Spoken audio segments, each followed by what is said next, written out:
Welcome to the course Depreciation, Alternate Investment and Profitability Analysis. Today onwards we will start module 3, that is profitability analysis, and this is the last module. Today's lecture is Introduction to Profitability Analysis and Payback Period. Payback period is a profitability analysis method. Resources required to carry out a project are often less than that available for it. It is a known fact. Hence, all investments must be carried out carefully and should be evaluated towards its economic feasibility based on some profitability standards. The cost of capital, which is the amount to be paid for the use of the capital, such as bonds, preferred stocks, loans, etc., is generally used as a basic profitability standard. The underlying principle is that the project must earn at least that rate which is required to repay the cost of capital. A number of methods are employed for computation of profitability in the economic analysis. Primarily two types of methods are used: methods that do not use time value of money and those which use the time value of money. Thus, the methods of appraising profitability analysis can be divided into two broad categories. The first one is traditional and the second one is time adjusted. So, time adjusted discounted cash flow DCF techniques. The second category of methods are popularly known as discounted cash flow DCF techniques, as they take time value of money into account.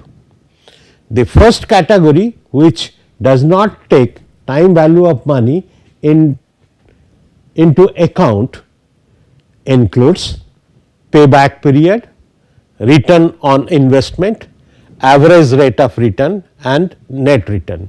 The second category includes net present value method, internal rate of return method, net terminal value method and profitability index. The popularity of these methods depend on the size of the company. For example, about 10% of the small companies use discounted cash flow rate of return, whereas 80% of the large companies use it. The present module demonstrates how to apply these methods for analysis. Now, the traditional methods which we will cover are payback period, return on investment, average rate of return and finally, the net return. And the time adjusted discounted cash flow DCF techniques which we will study are net present value method, internal rate of return method, net terminal value method and profitability index. In capital budgeting, payback period refers to the length of time period required to recover the cost of capital in an investment. For example, if a project costs 1 lakh and is expected to return 50,000 annually after tax, then payback period will be 1 lakh divided by 50,000 is equal to 2 years. It is calculated as payback period PB is cost of the project divided by annual cash flow after tax. Now, if the annual cash flow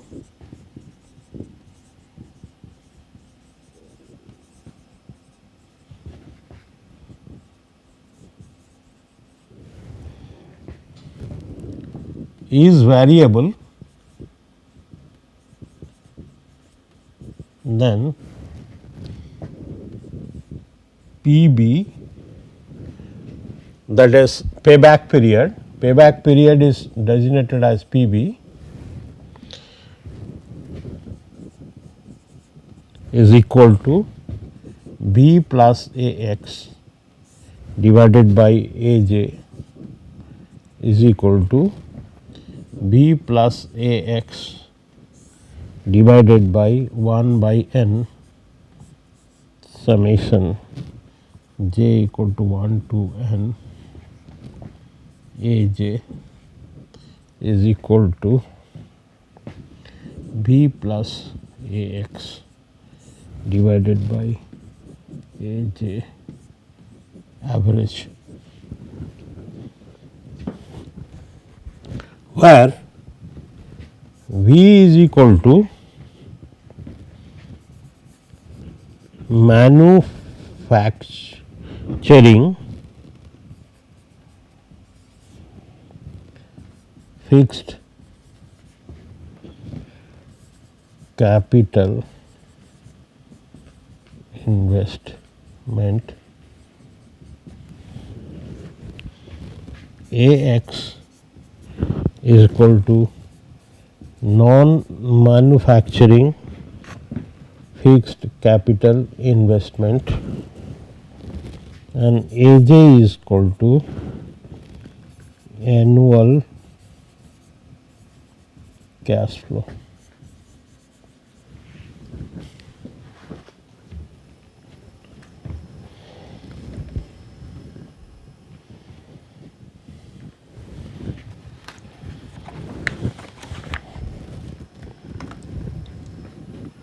Let us demonstrate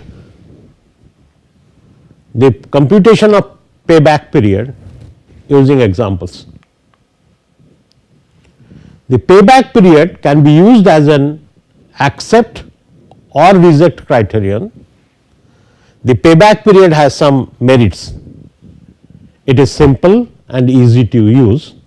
It is better than average rate of return, where average rate of return is equal to average annual profit after taxes into 100 divided by average investment over the life of the project.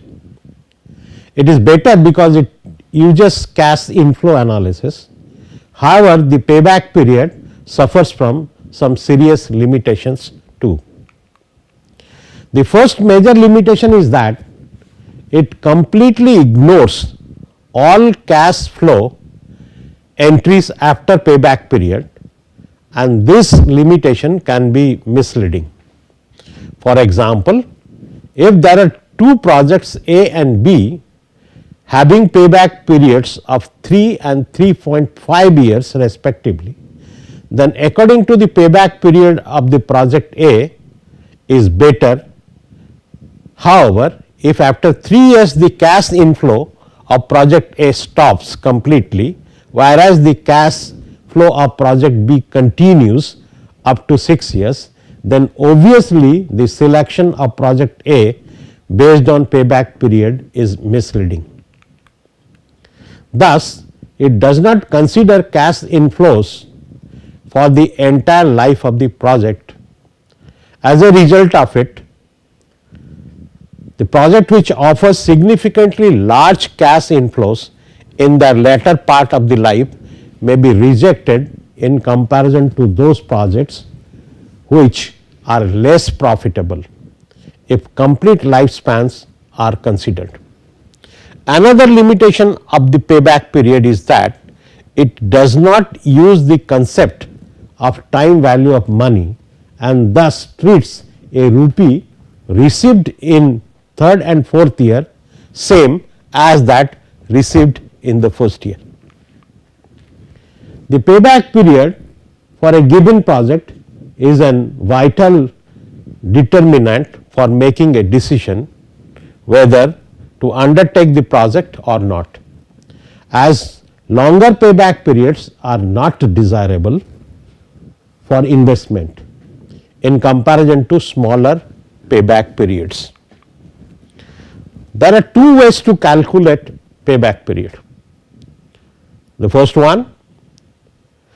method is used when the cash flow is an annually and same for the project's life period, or cash inflows after tax are constant. In this situation, the investment cost is divided by the constant annual cash flow. Now, then the second method is used when the project's cash flows are not uniform and vary from year to year. In such cases, the payback period is calculated from the cumulative time when the sum of the early cash flows become equal to the total investment. Now, let us take example 1 and compute it. Now, the objective of the example 1, given the initial investment and yearly uniform cash inflow after tax, compute the payback period. And example 1 is an investment of rupees 1 lakh is done on a machine. It is expected to produce cash inflow after tax of rupees 50,000 per year for 5 years. Compute the payback period.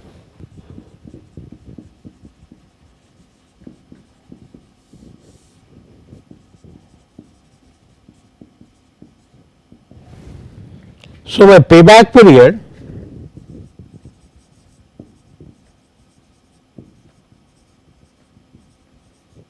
this is called PB is equal to cost of the machine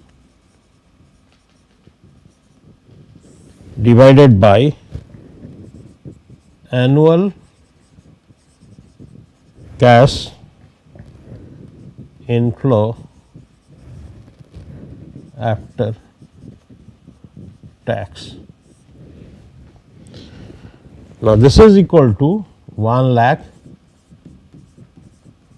divided by 50,000, which comes out to be 2 years.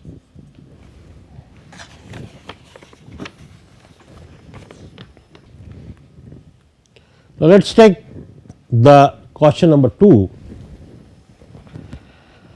The objective of question number 2 is given the initial investment and yearly non-uniform cash inflows. Here in this question we are getting non-uniform cash inflow after tax, compute the payback period. 2 reactors A and B are to be used in an industry.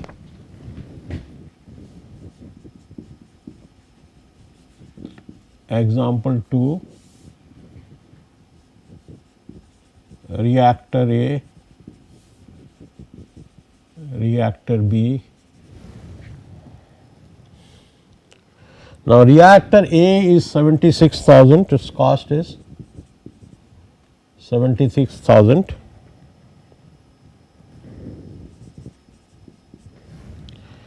And reactor B is 80,000. Now, these reactors are producing cash inflows 1, 2, 3, 4, 5, this is cash inflows, this is year, cash inflow, this is 15,000, this is 17,000, this is 19,500, 21,600 and 26,500. This is 23,000, 22,400, 20,000, 18,200, 16,000. Now, if I do this cumulative cash flow,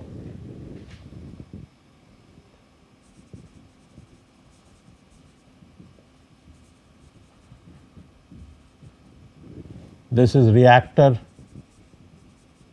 A, reactor B, then this cumulative cash flows are 15,000, 32,000, 51,500, 73,100, 99,600, and this is 23,000, 45,400, 65,400, 83,600, 99,600.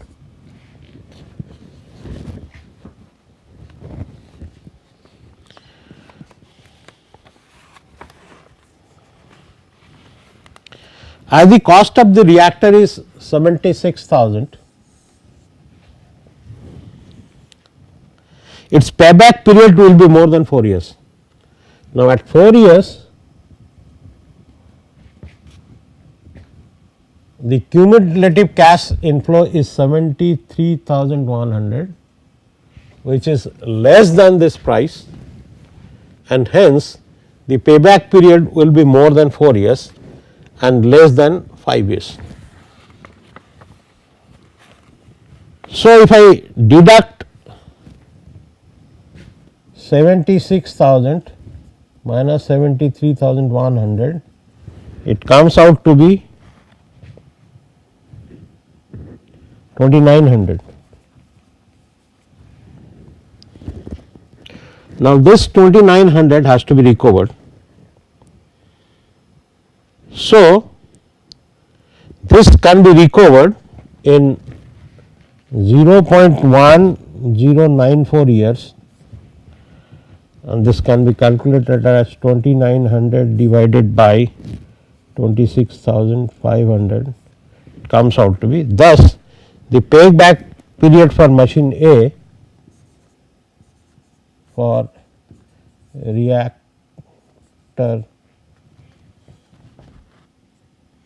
A is equal to 4.1094 years. Similarly, you can calculate it for B. B cost is 80,000. Obviously, somewhere here it falls between the 4 and 5. Now, if you want to calculate the payback period of the B, and we see the cumulative figures inflows, we find that this is more than 80,000 rupees and this is less than 80,000 rupees. So, my payback period will fall somewhere here, that is 3 and 4, between 3 and 4. Now, if we deduct 80,000 minus 65,400, it comes out to be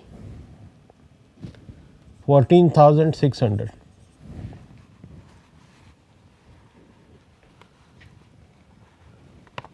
So, if I convert this 14,600 into years, the payback period for B comes out to be 3.8022 years. This is done similarly as I have computed for A.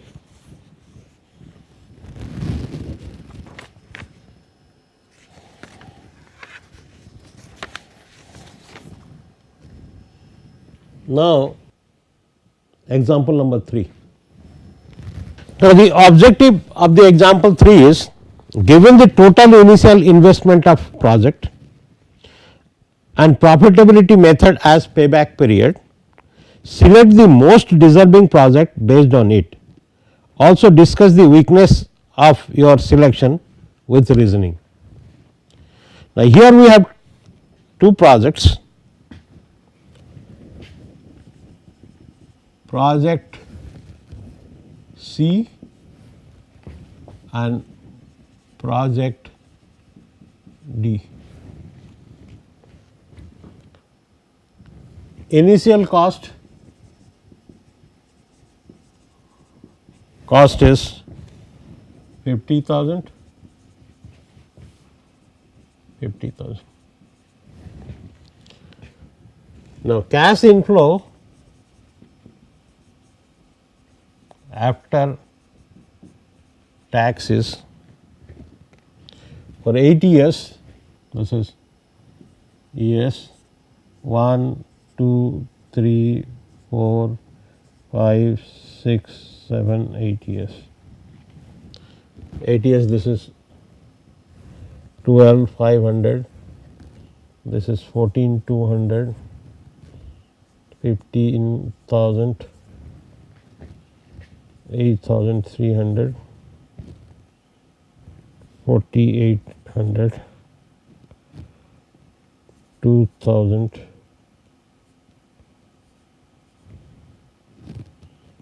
1,100 and 0, whereas this is 9,980, 10,000, 9,720, 9,300, 11,000, 12,000, 14,000, 4,800. Now, if you see the cash flows of project C and project D, what I find that this is 15,000 onwards, this is decreasing and the value has decreased to substantially, whereas this is increasing.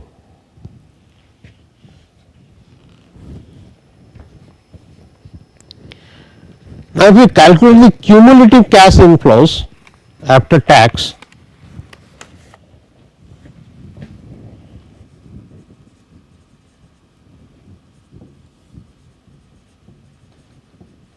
the cumulative inflow, cash inflow after tax, these are 12,500,